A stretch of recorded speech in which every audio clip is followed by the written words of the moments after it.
mana yang diutamakan dalam waktu yang sama antara sholat sunat atau mengikuti majelis taklim? Idza dakhala ahadukumul masjid, kalau kamu masuk masjid, fala yajlis, jangan duduk, hatta yusolli rak'ataini, salat sunat 2 rakaat. Nabi sedang khutbah, tiba-tiba masuk orang. Apakah Nabi diam?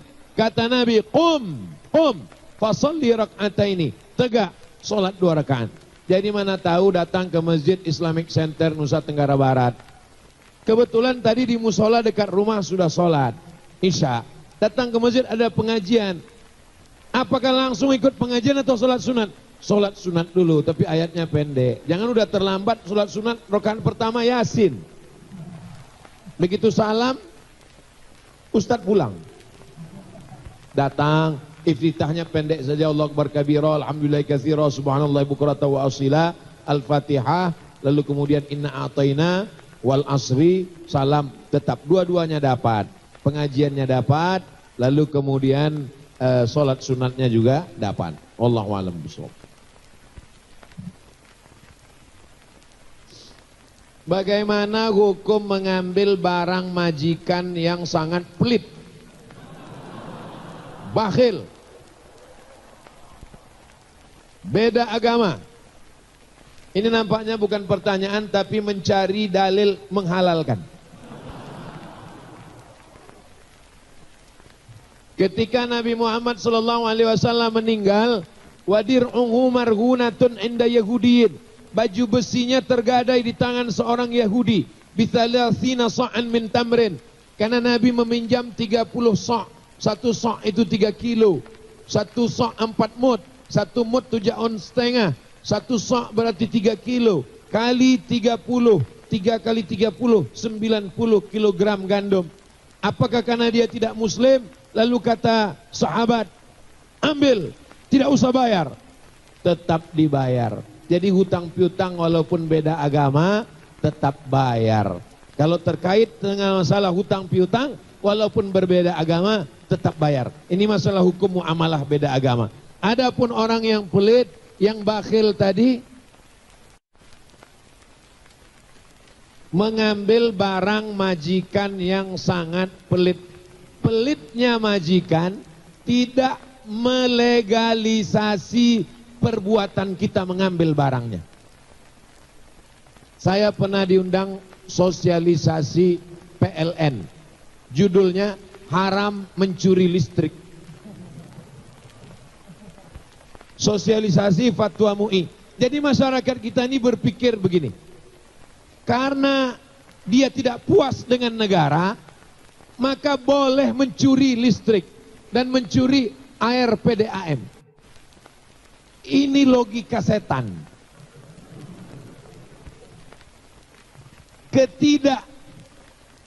Ketidakdermawanan, kebakhilan majikan tidak serta-merta membenarkan kita untuk mencuri barangnya.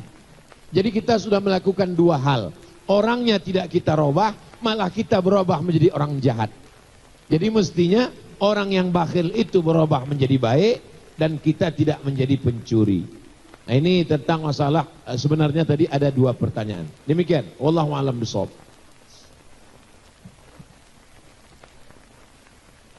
Menuntut ilmu adalah salah satu kewajiban. Namun bagaimana jika menuntut ilmu tidak didukung oleh orang tua? Ini namanya orang tua yang dulu tidak punya ilmu, dia ingin anaknya lebih goblok dari dia. Aku tidak pandai ngaji, aku tidak pandai baca Quran, aku tidak belajar di pesantren, anakku mesti lebih bodoh daripada aku. Ini orang-orang seperti ini mesti kita bina. Kalau tidak bisa, baru kita binasakan.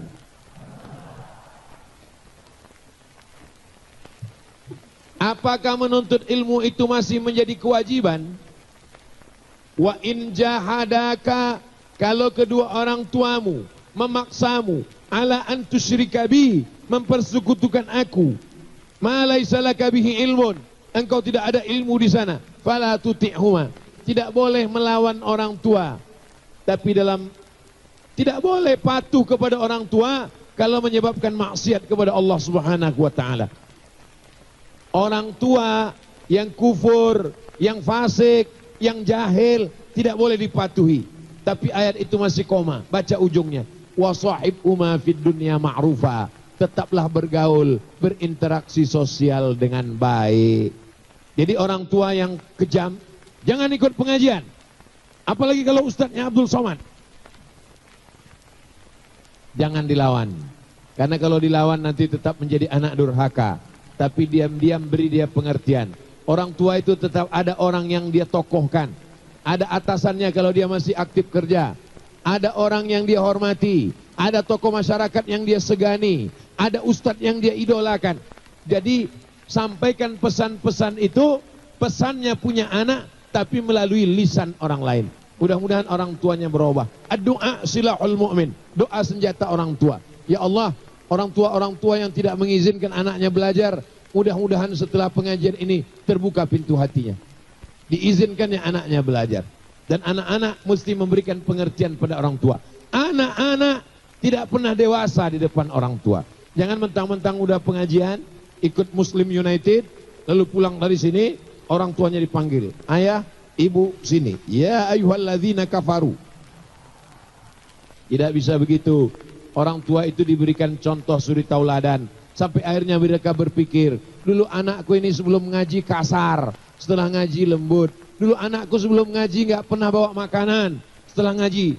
Akhirnya lisanul hal afsah min lisanil maqal. Perbuatan lebih menyentuh daripada ucapan. Seringkali ucapan kita malah terbantahkan karena perbuatan. Ada orang diuji dengan penyakitnya, ada orang diuji dengan anaknya, ada orang diuji dengan hartanya. Kebetulan engkau diuji dengan orang tuamu. Ini pun adalah bagian dari ujian hidup. Wallahu a'lam bishawab.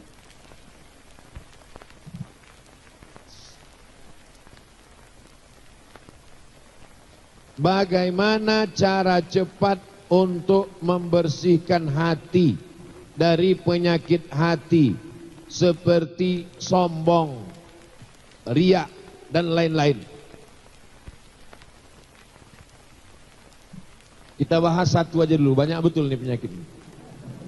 Dari penyakit sombong aja dulu. Penyakit sombong aja dulu. Penyakit sombong diobati dengan mengetahui bahayanya. Bapak jangan minum gula. Dia tetap minum gula. Pagi minum teh 2 sendok. Siang minum kopi 2 sendok. Malam minum susu 2 sendok. Kenapa dia tidak berhenti minum gula? Karena dia tidak tahu bahaya gula. Tapi kalau dia tahu bahaya gula, nanti kalau minum gula, nanti gulanya naik, menjadi diabetes, nanti kakinya diamputasi, nanti darahnya tidak sampai ke ujung tangan, nanti jari jemarinya kesemutan. Kalau sudah tahu bahayanya, dia takut. Dikasih air putih, waktu dikasih minum teh, haram. Apa bahaya sombong? La yadkhulul jannah, tak masuk surga. Man kana fi qalbihi, siapa yang dalam hatinya mithqala habbatin min khardalin min kibrin, ada sombong sebesar biji sawi. Ustadz kalau sombong tidak masuk surga. Pemimpin kalau sombong tidak masuk surga, walaupun sebesar biji sawi. Makanya saya tidak boleh terlalu lama duduk di atas, jamaah di bawah. Nanti lama-lama saya bisa jadi Fir'aun. Angkuh, sombong, sendal dibawakan, sorban disiapkan, kendaraan disiapkan, tangan dicium. Sekali-sekali mesti masuk ke hutan untuk mengikis kesombongan dan keangkuhan. Maka kalau jamaah melihat video saya masuk hutan, saya sampai ke hutan, saya ucapkan salam ke orang di hutan, satu pun gak ada yang peduli. Mereka gak kenal dengan saya. Menghilangkan keangkuhan dan kesombongan. Diam-diam masuk ke masjid, di kampung yang sepi, yang sunyi, bawa deterjen, bawa brush, bersihkan WC di masjid. Sinilah tempatmu Abdul Somad. Mungkin tanganmu yang selama ini dicium orang, dimuliakan orang, cium bolak-balik, auto reverse. Ini tempatnya. Mengikis keangkuhan, kesombongan. Tapi kita di dalam itu sendirian. Jangan kameranya dihidupkan. Ini banyak juga orang. Hai guys. Bagaimana menghilangkan sombong kita? Hari ini kita tidak punya privasi lagi. Semuanya menjadi konten. Makannya konten, tidurnya konten, sholatnya konten. Ceramah saya ini sudah tak ada pahalanya lagi. Sudah dihabiskan oleh 3 kelompok. Viewer, follower, subscriber. Mesti ada waktu khusus berdua dengan Allah Subhanahu wa ta'ala untuk menghilangkan keangkuhan dan kesombongan. Sering-sering ke panti jompo untuk melihat gambar kita 30 tahun yang akan datang. Hari ini Abdul Somad 44 tahun, walaupun kelihatannya seperti 24 tahun. Mesti jalan-jalan ke panti. Nanti umur kau 74, kau akan menggigil Abdul Somad. Hilangkan keangkuhan dan kesombonganmu. Mesti mendengar berita orang sakit, tabrakan, lumpuh, meninggal. Betapa kita masih diberikan Allah kesempatan untuk hidup beramal soleh. Sering-sering ke rumah sakit. Saya dalam 1 bulan mesti melihat jenazah masuk ke liang lahat. Karena saya tidak ada lagi yang menasihati saya. Tak ada orang menceramahi saya. Datang saya ke masjid, mau dengar khutbah, dilihat sama pengurus. Karena ada Ustaz Abdul Somad, maka khotib berubah hari ini. Maka saya mesti datang ke liang lahat untuk melihat bagaimana jenazah di dalam. Hai Abdul Somad, jamaah ramai. Tapi nanti kalau sampai masanya mati, kau akan masuk sendirian. Menasihati diri kita. Diciptakan dari tanah, berjalan di atas tanah, akan masuk ke lubang tanah, dimakan cacing tanah. Apa yang disombongkan? Apa yang dianggungkan? Kalau dilihat gambar, dilihat video, dilihat iklan, kita merasa diri kita besar, hebat, kau paling tinggi, kau paling berkuasa, kau paling berjaya, kau paling populer, kau paling hebat. Setan selalu membisikkan itu. Ingat, iblis keluar dari sorga bukan karena syirik. Iblis keluar dari sorga bukan karena digoda setan. Karena semua setan anak buahnya. Iblis keluar dari sorga karena sombong. Ma mana'aka alla tasjuda li Adam. Apa yang membuatmu tidak mau sujud kepada Adam? Apa kata iblis? Khalaqtani min nar. Aku dari api. Wa khalaqtahu min tin. Dia dari tanah. Ana khairum minhu. Aku lebih baik daripada diri dia. Jadi siapapun yang merasa dirinya lebih baik, maka sesungguhnya dia titisan iblis. Na'udzubillah. Bagaimana dengan non-muslim yang masuk masjid? Apa hukumnya? Menurut 4 mazhab maupun menurut sejarah.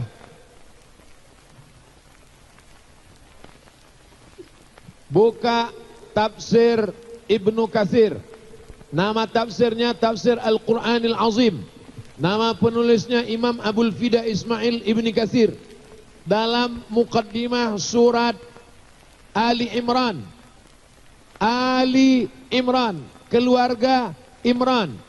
Imran punya anak namanya Maryam. Imran punya istri namanya Hannah. Hannah dengan Imran menikah, lahir anak perempuan namanya Maryam. Maryam punya anak namanya Isa. Keluarga kecil ini disebut dengan Ali Imran. Ali Imran, kronologis sebab turunnya surat Ali Imran, datang orang Kristen Najran dari kota Najran, perbatasan Yaman dengan Saudi Arabia. Mereka ingin bertanya tentang status Nabi Isa. Apakah Isa itu anak Tuhan? Apakah Isa itu Tuhan? Maka turunlah surat Ali Imran.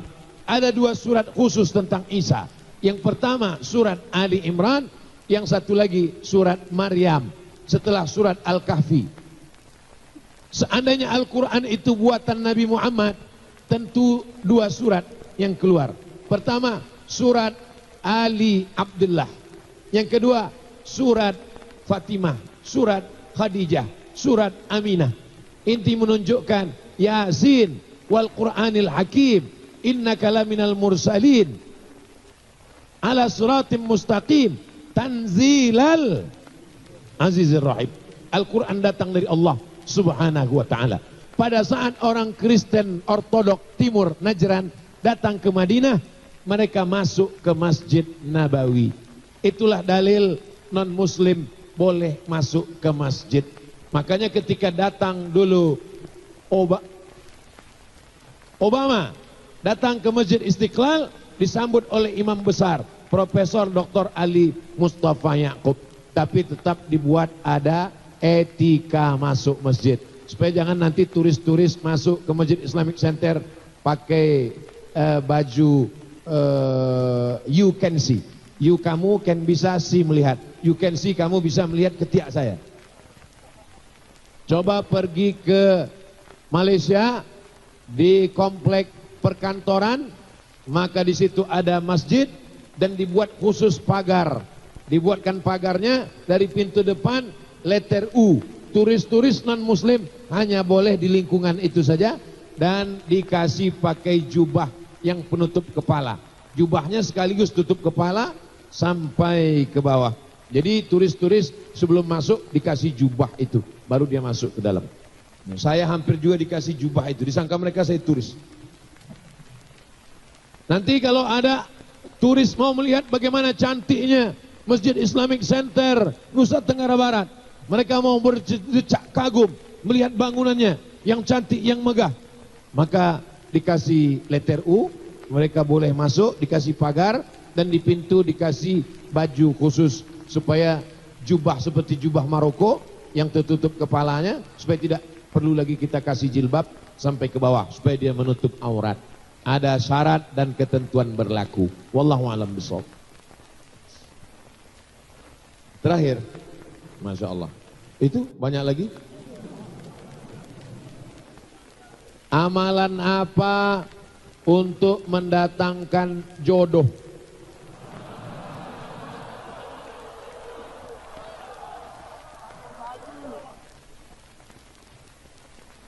Amalannya berat, biar aku aja.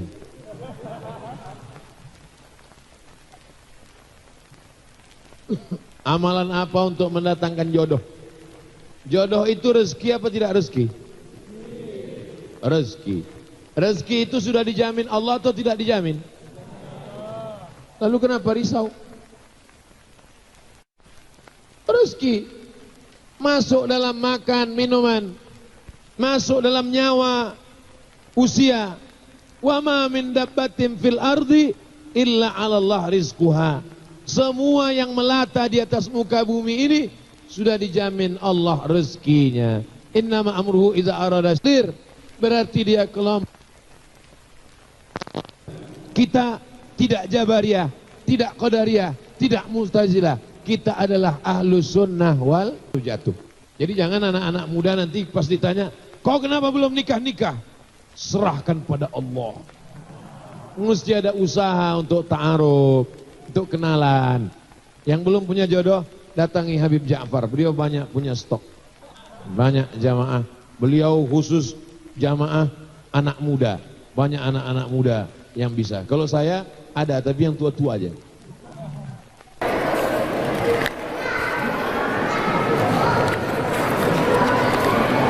Ustadz Abdul Somad, Assalamualaikum warahmatullahi wabarakatuh. Waalaikumsalam.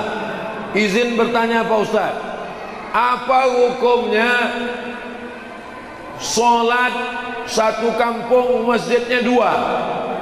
Kalau masjid yang satu itu cukup jumlah minimal sholat Jumat dan tidak ada unsur memecah belah umat, untuk syiar jaraknya jauh karena orang tak bisa ke masjid karena satu halangan, maka hukumnya mubah, boleh. Ini Masjid Al-Azhar Kairo, ini masjid kepala Sayyidina Husain. Nabi punya anak namanya Fatimah, Fatimah punya anak namanya Hasan, Hasan punya adik namanya Sayyidina Husain. Kepalanya dipancung, dibawa ke Mesir. Di tempat kepalanya itu ada nama masjid, namanya Masjid Sayyidina Husain, karena ada kepala Husain di sana. Ini jalan, di samping jalan itu Masjid Al-Azhar Kairo, tempat kami belajar. Jaraknya cuma jalan. tapi jamaahnya penuh. Mendirikannya tidak ada unsur, karena untuk memecah belah umat. Syarat pertama, jumlah jamaahnya cukup menurut kadar solat Jumat menurut mazhab Syafi'i, jangan kurang dari 40 orang. Kurang dari 40 orang solat Jumat tidak sah menurut mazhab Syafi'i. Kurang dari 40 orang setelah solat Jumat diulang lagi solat zuhur. Kenapa? Karena kadar Nabi solat Jumat pertama kali ketika hijrah dari Makkah ke Madinah, dari Madinah Kuba ke Madinah, yang sekarang Nabi sholat jumlahnya tak kurang dari 40 orang. Itulah dalil mazhab Syafi'i. Yang kedua, tidak ada unsur masjid dirar, masjid mudarat, memecah belah umat, kelahi lalu bangun masjid, maka bukan unsur ini. Lalu kemudian untuk syiar agama Allah, Allah suka kita bersatu padu, Allah suka berjamaah. Alaikum bil jamaah, hendaklah kamu berjamaah. Iyyakum wal furqah, jangan kamu berpecah belah. Itu hukum asal tentang mendirikan masjid, surau langgar dan musalla, dan pelaksanaan sholat Jumat di suatu kampung, suatu kota, suatu negeri. Dua, ada orang meminjam uang lalu kemudian memberikan jaminan kebun. Saya tak punya uang, lalu saya pinjam uang ke Pak Kades. Pak Kades, saya pinjam uang. Oke Ustaz Somad, ku pinjami kau uang, tapi aku kurang percaya dengan engkau Pak Ustaz. Apa jaminannya? Jaminannya ini sawahku 2 hektar. Saya kasihlah jaminan sawah 2 hektar. Namanya Sandra. Sandra. Hah? Sandra. Orang yang memberi pinjaman tersebut akan mengambil hasilnya. Sawah saya disandra sama Pak Kades. Lalu padinya dia yang mengambil. Matilah saya. Yang kaya makin kaya, yang miskin makin miskin. Pak Kades punya duit, meminjamkan duit, sawahku diambilnya pula. Maka dalam ajaran Islam, kullu qardin jarra naf'an fahuwa riba. Setiap pinjaman kalau mengambil keuntungan, maka keuntungannya itu riba. Meminjamkan duit yang menjadikan jaminannya adalah sawah, padinya diambil, ditanam, keuntungannya itu riba. Jangan makan riba. Kenapa? 5 ancaman Allah bagi yang makan riba. Padinya kau makan, tidak ada orang Simbur naik makan padi, yang ada makan. Mana ada orang Simbur naik makan beras, yang ada makan. Alladzina ya'kuluna riba, orang yang makan riba, la yaqumuna illa kama yaqumul ladzi yatahabbathu syaitanu minal mas. Nanti di akhirat bangkitnya makan macam orang bangkit dari kerasukan setan. Pernah menengok orang kerasukan setan? Begitulah nanti di akhirat karena makan riba. Yang kedua, sepiring nasi dari padi hasil dari pinjaman riba. Sepiring nasi dimakan berubah menjadi setetes darah, setetes darah menjadi daging. Ayyuma lahmin, setiap daging di badan, nabata min haramin, tumbuh dari yang haram, fannaru aulabi, tempatnya api neraka jahanam.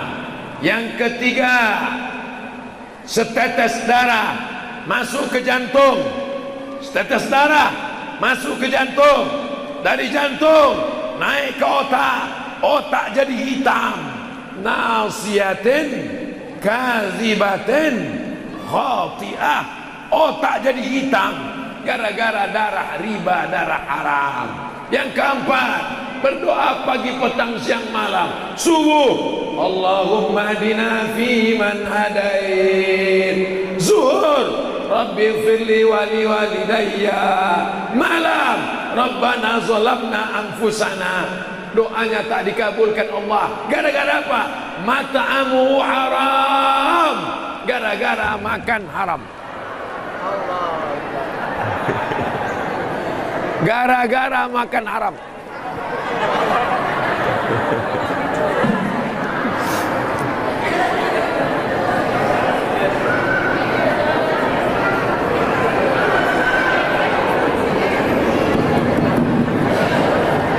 Lima.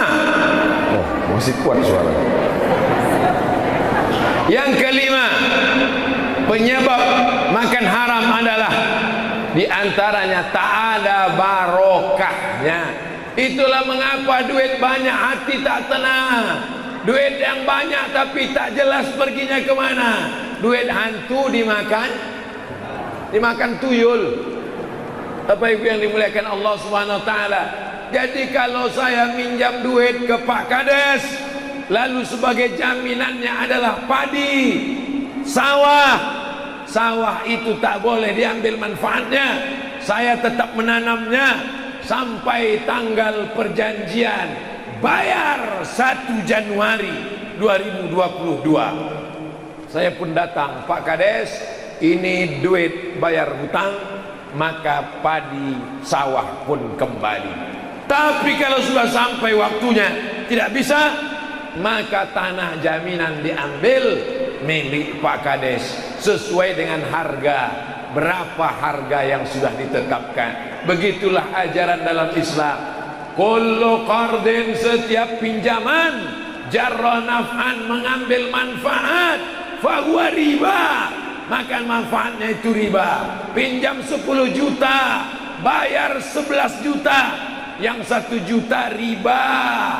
Pinjam apapun namanya, mengambil manfaat, keuntungan, materi, benda, jasa, maka dia adalah riba. Imam Hanafi bertamu ke rumah orang. Di depan rumah orang itu ada pohon rindang. Imam Hanafi berpanas-panas, kena panas terik. Datang orang bertanya, Imam Hanafi, ya, kenapa kau tak berlindung di bawah pohon depan rumah orang itu? Kenapa kau kena panas matahari? Karena orang yang punya rumah itu meminjam uangku. Aku tidak mau mengambil manfaat dari dia. Bernaung di bawah pohon depan rumahnya pun Imam Hanafi tak mau. Kisah itu ada dalam kitab tasawuf. Nama kitabnya Ar-Risalah Al-Qushairiyah. Sudah dikhatamkan bulan Ramadan 2 tahun yang lalu. Karena Abdul Somad tak bisa ceramah, akhirnya baca kitab di rumah online. Jamaah yang dimuliakan Allah Subhanahu wa taala, mudah-mudahan kita diselamatkan dari riba insyaallah. Amin. Bagaimana jika seorang anak apa ini? Anak cewek anak cewek berzina, lalu bertobat kembali ke jalan Allah, apakah ayahnya ikut terampuni? Kepada anak-anak cewek, jangan kalian mau pacaran. Kalau kalian pacaran bertahun-tahun tidak dinikahi, nasib kalian sama seperti roti, dibuka, dijilat, dicelup, tidak dimakan. Ada iklan roti itu kan? Ada kan? Ada iklan biskuit kan? Tidak saya sebutkan namanya, nanti menjadi iklan gratis untuk dia. Saya tahu. Laki-laki dibawa, perempuan bonceng sore ke sana kemari, malam Ahad, malam Senin, hari libur sampai subuh. Yang rugi laki-laki apa perempuan? Perempuan. Yang muntah-muntah, yang ngidam laki-laki apa perempuan? Perempuan. Yang hamil, yang malu siapa? Perempuan. Maka kunasihatkan kepada kalian, kalau ada yang menggombal kalian, yang mengatakan, Adinda, abang nggak bisa tidur, diam kau buaya.